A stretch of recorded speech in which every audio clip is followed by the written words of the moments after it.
जी बोलिए। मेरा एक सवाल है, अगर मैं किसी ग्रुप को लीड कर रहा हूँ और वो ग्रुप में और एक बंदा है जिसके पास लीडरशिप की सारी क्वालिटीज़ है और वो चाहता है कि वो मेरी जगह ले और उसकी वजह से बाकी के मेरे ग्रुप मेंबर भी इन्फ्लुएंस हो रहे हैं, तो then what should I do?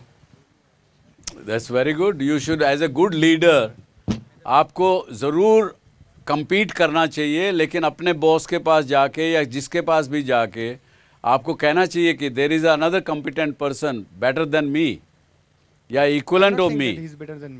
हाँ, I am not saying that he is better than me. You are not saying he is better than you, बल्कि आपके बराबर होगा।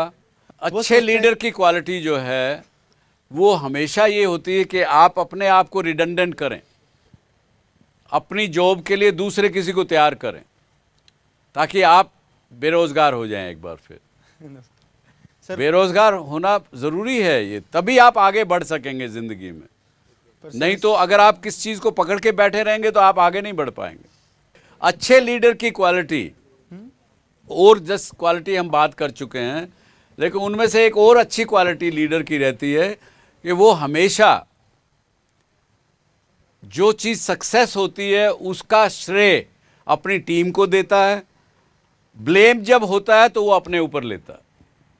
ये एक लीडर की क्वालिटी है। सर मेरा सवाल ये है कि अगर आप एक डिसीजन लेना चाहते हो जो आपके हिसाब से सही है और आपके दूसरी ओर आपके सारे फॉलोअर्स सोचते हैं कि वो डिसीजन आपके लिए गलत है, तो आप उनके खिलाफ जाके वो डिसीजन लेना पसंद करोगे या फिर उनके साथ जाके अपने खिलाफ जाके डिसीजन नहीं लेना पसंद करोगे?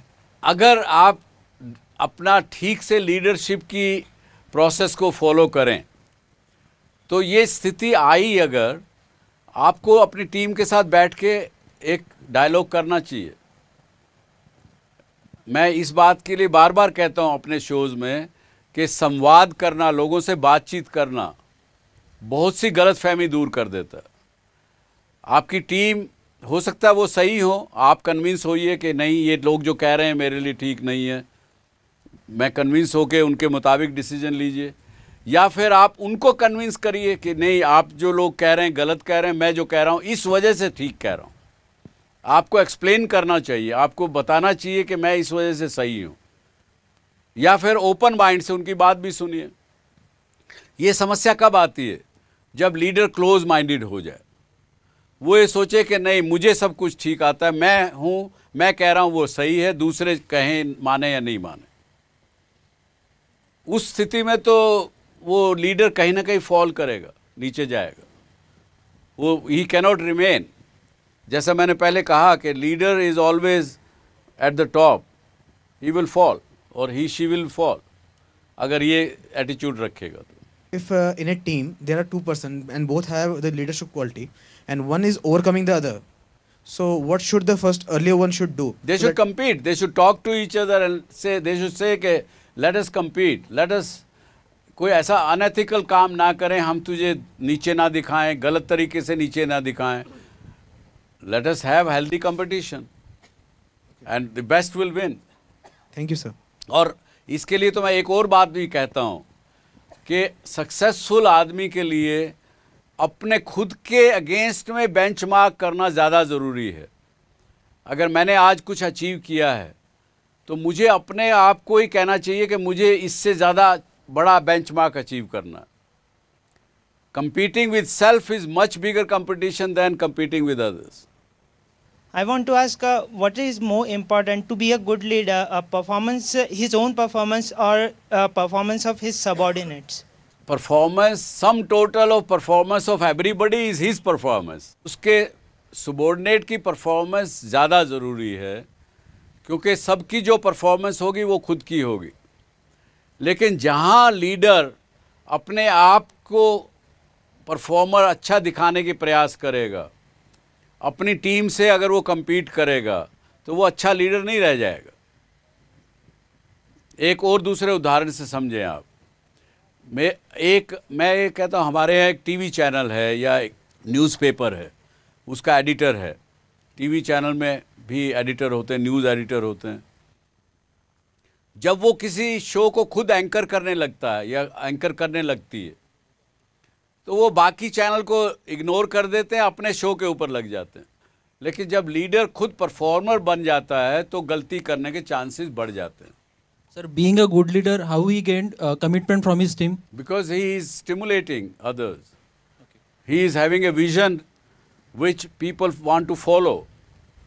People want to buy into that vision. कोई महात्मा गांधी ने कहा कि हमको स्वराज लेना है, लोगों ने बाई किया उसके अंदर, सब लोग उसके पीछे चल पड़े.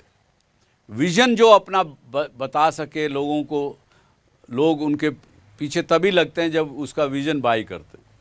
और बाकी तो किताबों में तो ये बड़ी बातें लिखी हुई है, मैं कुछ बता देता हूँ आपको. उसमें attributes of a great leader, he is a good coach, empowers team and does not micromanage. कई बार हम लोगों की आदत होती है, गाड़ी में पीछे बैठे हैं तो भी ड्राइवर को कहते हैं अच्छा ये इधर लेफ़्ट से ले लो, राइट से ले लो, इधर चलो उधर चलो, लेकिन वो माइक्रो मैनेजमेंट हो जाएगा.